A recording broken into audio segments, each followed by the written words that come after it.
Back to Xylem learning. Shwetha miss ആണ്.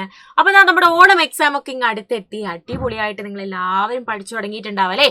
അപ്പോൾ നിങ്ങൾ ശ്രദ്ധിച്ചിരിക്കേണ്ട ഒരു ടോപ്പിക്കുമായിട്ടാണ് മിസ് വരുന്നത്, ഒരു ക്വസ്റ്റ്യനുമായിട്ടാണ് മിസ് വരുന്നത്. അപ്പൊ എന്താണ് ആ ഒരു ക്വസ്റ്റ്യൻ എന്ന് നമുക്ക് നോക്കാം അല്ലേ? ഇവിടെ നമുക്ക് ലെഫ്റ്റ് സൈഡിൽ നമ്പേഴ്സ് തന്നിട്ടുണ്ട് 30, 49, 18, 21, 37. റൈറ്റ് സൈഡിലോ ഈ നമ്പേഴ്സിനെയൊക്കെ നമ്മൾ എഴുതിയിട്ടില്ലേ, നമ്മൾ വേർഡ്സ് ആയിട്ട് എഴുതിയിട്ട് 49, 30, 21 എന്നൊക്കെ പറഞ്ഞ് നമുക്ക് എഴുതിയിട്ടുണ്ട്. അപ്പോ ശരിയായതല്ലേ? ഇതിനെങ്ങനെയാണ്, അതായത് 30-നെ ഇങ്ങനെയല്ലേ നമ്മൾ വായിക്കുക, എഴുതുക എങ്ങനെയാണ്? 30 എന്നാണ് എഴുതുക. അപ്പൊ അതിന് നേരെ മാച്ച് ചെയ്ത് കൊടുക്കുക. അത്രയേ നമുക്ക് ചെയ്യാനുള്ളൂ. അപ്പൊ 49-നെ നമ്മൾ എന്താ പറയാ? 49-നെ 49 എന്നാണ് പറയാ അല്ലെ? അപ്പൊ നേരെ മാച്ച് ചെയ്ത് കൊടുക്കുക. വേറെ ഒന്നും ചെയ്യാനില്ല. ഇത് ഈ ഒരു ആക്ടിവിറ്റിയിൽ നിങ്ങൾ എന്താ മനസ്സിലാക്കേണ്ടത്? എല്ലാ സംഖ്യകളും നല്ല പോലെ എഴുതാൻ നിങ്ങൾക്ക് അറിഞ്ഞിരിക്കണം. എഴുതാനും വായിക്കാനും നല്ല പോലെ അറിഞ്ഞിരിക്കണം. എക്സാമിന് ഇമ്പോർട്ടന്റ് ആണ് കേട്ടോ. അപ്പൊ 18 അഥവാ 18 നമ്മൾ എന്ത് ചെയ്യും? നേരെ ഇങ്ങോട്ട് നമ്മൾ വരച്ചു കൊടുക്കാം.